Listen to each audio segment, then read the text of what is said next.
Olá, moçada! Um prazer estar com vocês aqui hoje. Meu nome é Daniela Estevam, sou professora de História e vou trabalhar um assunto que eu acho incrível, o mundo moderno e o Renascimento. Por que eu acho incrível? Porque ele simplesmente representa uma mudança na forma de agir, pensar da sociedade europeia. E uma forma de agir e pensar para melhor, é claro, porque o homem vai começar a se valorizar. Além disso, fala de um assunto que eu adoro, que é a arte, a produção artística da época. Então vamos lá para o início da nossa aula?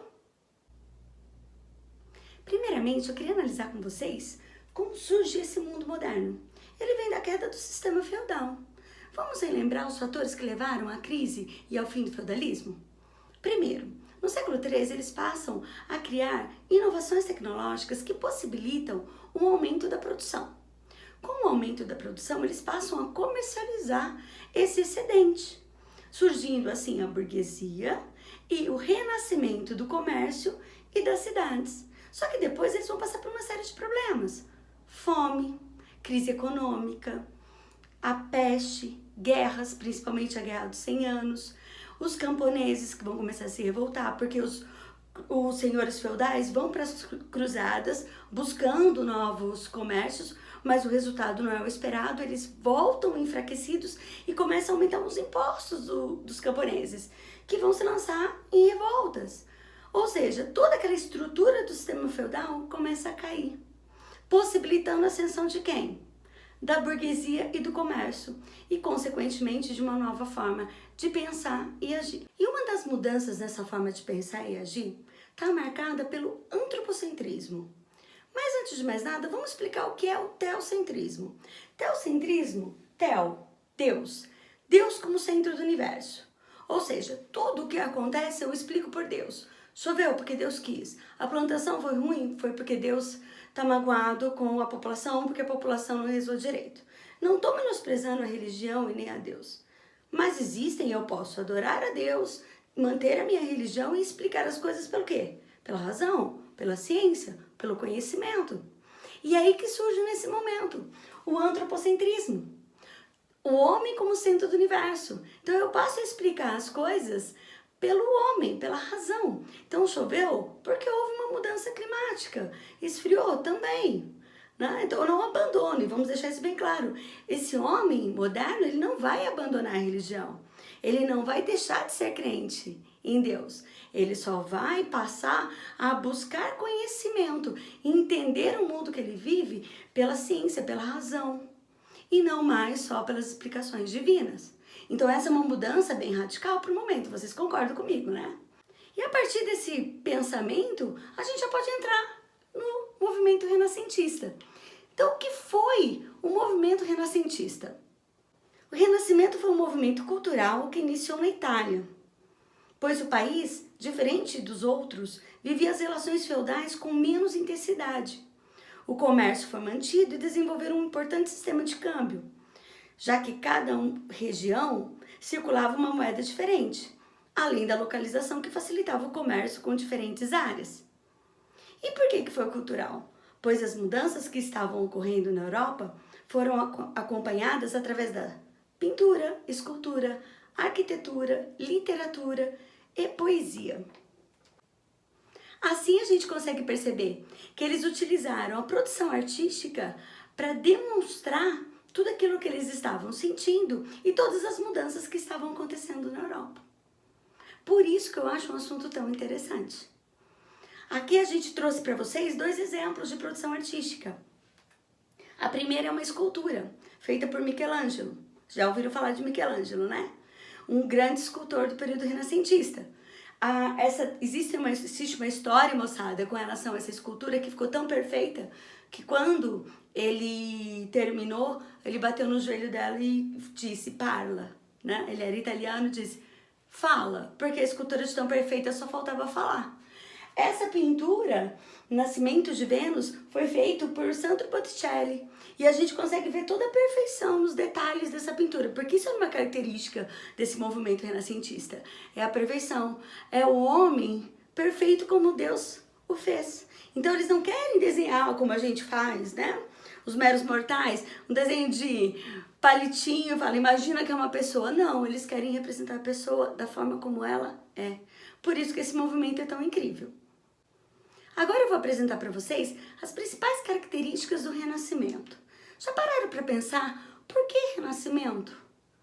Vem da palavra renascer, né? É meio óbvio. Mas renascer do quê? Da cultura greco-romana, ou também conhecida como cultura clássica. Os gregos e os romanos tinham como característica forte a valorização do homem, ou seja, o antropocentrismo. Como eles valorizavam, um exemplo disso, moçada, é a própria filosofia, que foi criada por eles, o pensamento do homem, né? Entender a sociedade, o mundo que eles estavam vivendo a partir do raciocínio lógico. Né? Essa é a grande característica do período greco-romano, do período clássico. E quando esses artistas do período renascentista vão buscar um exemplo, vão buscar momentos para retomar, eles vão buscar onde? Na cultura clássica. Uma outra característica forte também é o repúdio ao teocentrismo medieval. Toda vez que surge um novo movimento, é normal abandonar o antigo. Porque se o antigo estivesse bom, a gente deixaria do jeito que estava. Eu quero fazer completamente diferente. E uma característica da produção medieval não era a perfeição. Eles queriam retratar cenas do dia a dia, cenas bíblicas, do dia a dia de Deus, Jesus quando ele esteve na Terra, momentos religiosos. Eles não estavam preocupados com a perfeição. Então, quando esses artistas renascentistas começam a criar esse movimento, eles querem ser diferentes. Eles não querem fazer como o medieval fazia. Então, por isso a perfeição nas suas obras. E para ficar mais claro o que eu estou explicando, eu trouxe uma pintura feita nesse período. Olha bem os detalhes dessa obra. Dessa pintura, o artista está retratando um casal burguês. A burguesia que surge no final da Idade Média tem dinheiro, mas não tem prestígio dos nobres, e dessa forma não tem uma arte voltada para ela. Com essas mudanças que estão acontecendo na Europa, ela vê a chance de defender suas ideias e conseguir o prestígio tão sonhado, diferentemente do que era produzido na Idade Média, onde a representação artística estava voltada para temas religiosos e para aqueles que detinham poder, no caso os nobres. Além disso, nós conseguimos observar os detalhes da obra e a busca pela perfeição de que eu falei. No espelho que está ao fundo da pintura, eu ampliei para a gente conseguir visualizar melhor os detalhes, ele faz o próprio reflexo. Isso é incrível. E é a partir daí que a gente consegue entender o papel desse burguês no movimento renascentista. De que forma? Ele começa a se tornar o que a gente chama de mecenas. Mecenas são os ricos burgueses que protegiam e financiavam o trabalho do artista. Esses burgueses queriam uma arte voltada para eles. Então eles estavam querendo um pouco mais de prestígio na sociedade, serem reconhecidos. Então ele ia lá, mandava um artista famoso, Michelangelo, Leonardo, Sandro Botticelli, mandava eles fazerem uma obra, uma escultura, por exemplo, e fazia uma doação para uma igreja. Aí o padre agradecia, falava da sua família, agradecia o presente e todos passavam a conhecê-lo. Então eles vão financiar e a partir do momento que eles estão pagando, eles também podem dar pitaco, né, nos temas. E por isso que começa a ter uma arte voltada para eles. Uma outra característica marcante do período renascentista é o humanismo. O humanismo é simples. Valorização do homem. Mas como que eu vou valorizar esse homem? A partir de 5 pensamentos. Primeiro, racionalismo, o cientificismo, o individualismo, hedonismo e a estética clássica. Vamos conhecer um pouquinho sobre eles? O racionalismo é entender as questões do dia a dia por meio do pensamento racional. O conhecimento deve ser obtido pela observação, dedução, pesquisa, experimentos, e não por meio de revelação sobrenatural. O cientificismo não está muito distante do racionalismo, porque nós vamos tentar entender os efeitos naturais, a própria sociedade, o homem, a partir da ciência, que é baseado no quê? Na observação, no conhecimento, e não também nessas revelações sobrenaturais ou a partir de conceitos religiosos.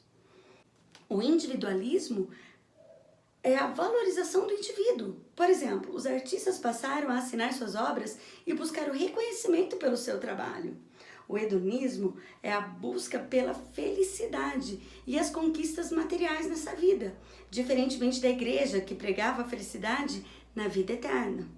E a estética clássica era o padrão de beleza e de representação do corpo humano, segundo o modelo desenvolvido na Antiguidade Clássica, como nós já vimos. Ainda dentro dessa estética clássica, as obras renascentistas apresentavam duas características marcantes. A primeira é o uso da perspectiva. A perspectiva nos dá a sensação de profundidade. E como eles conseguiam fazer isso? Através do jogo de luz e sombra, da utilização de formas geométricas para atingir essa perfeição. E nós já vimos que eles conseguiam isso, né? Uma outra característica também marcante é o realismo. Todas as obras procuravam ser o mais realistas possíveis. Não é à toa que existem histórias que eles faziam aulas de medicina, junto com os alunos de medicina, para poder conhecer o corpo humano e assim atingir essa perfeição tão sonhada. Eu trouxe aqui para vocês um afresco. O que é um afresco? É uma pintura feita na parede. Ela foi feita na Basílica de São Pedro, dentro do Complexo do Vaticano. E mostra muito bem como Rafael de Sanzio conseguiu fazer esse jogo de luz e sombra, essa perspectiva na melhor forma possível. Vamos analisá-la? Esse afresco é chamado Escola de Atenas. A gente consegue perceber que o artista procurou trabalhar com formas geométricas para conseguir atingir a sensação de profundidade. Através desses arcos, nós percebemos que há um salão bem grande, onde esses homens, né, seriam os professores, os filósofos, estariam ali debatendo, e a gente consegue perceber o corredor, né, bem comprido. Pode bancar a professora de artes, né, fazendo análise de obras. Na verdade, vamos deixar bem claro, moçada, um professor da área vai conseguir trazer muito mais detalhes para vocês. Para mim, aqui o que é importante para a história, para a gente, é entender todo esse movimento para a evolução do homem, para a mudança da forma de pensamento desse homem.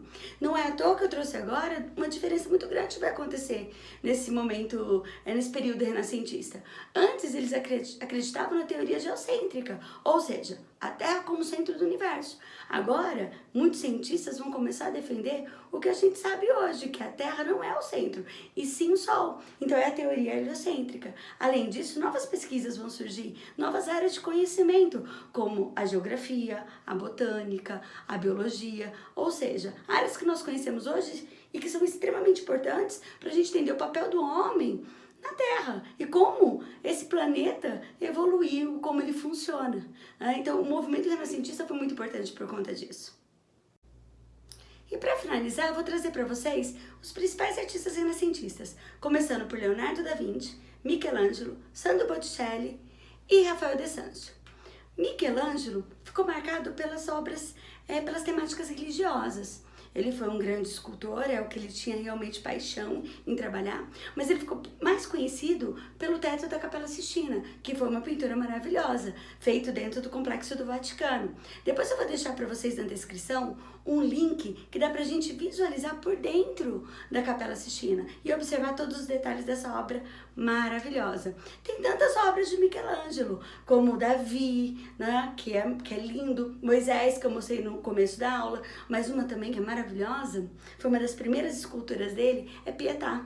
Na verdade, Pietà significa piedade, né, que mostra Nossa Senhora com Jesus no colo após a crucificação. É maravilhoso. Vocês vão observar nessa obra o detalhe, a riqueza de detalhes. Perfeita. Vale a pena dar uma fuçadinha depois e conhecer um pouquinho mais sobre essa obra, tá? Agora falando um pouquinho de Leonardo da Vinci, ele é o artista principal. Ele representa a síntese do Renascimento. O que é de mais completo no artista? Ele não foi só pintor, ele foi escultor, inventor, arquiteto, ele fez de tudo um pouco. Por isso que ele foi um dos artistas mais importantes do Renascimento. Eu trouxe aqui duas obras, né, as mais conhecidas dele, claro. Mona Lisa, quem não conhece. Por quê? Além de ter um monte de curiosidade sobre ela, né, existem várias técnicas, como no olhar, independente do ponto que você está, parece que ela está sempre olhando para você. O fato dela ter se perdido, será que ela é uma versão de Leonardo?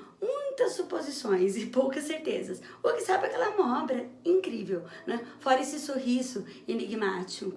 Dizem que se você está triste, quando você olha para ela, você vai achar que ela está triste também. Se você está feliz, você vai sentir que ela está feliz.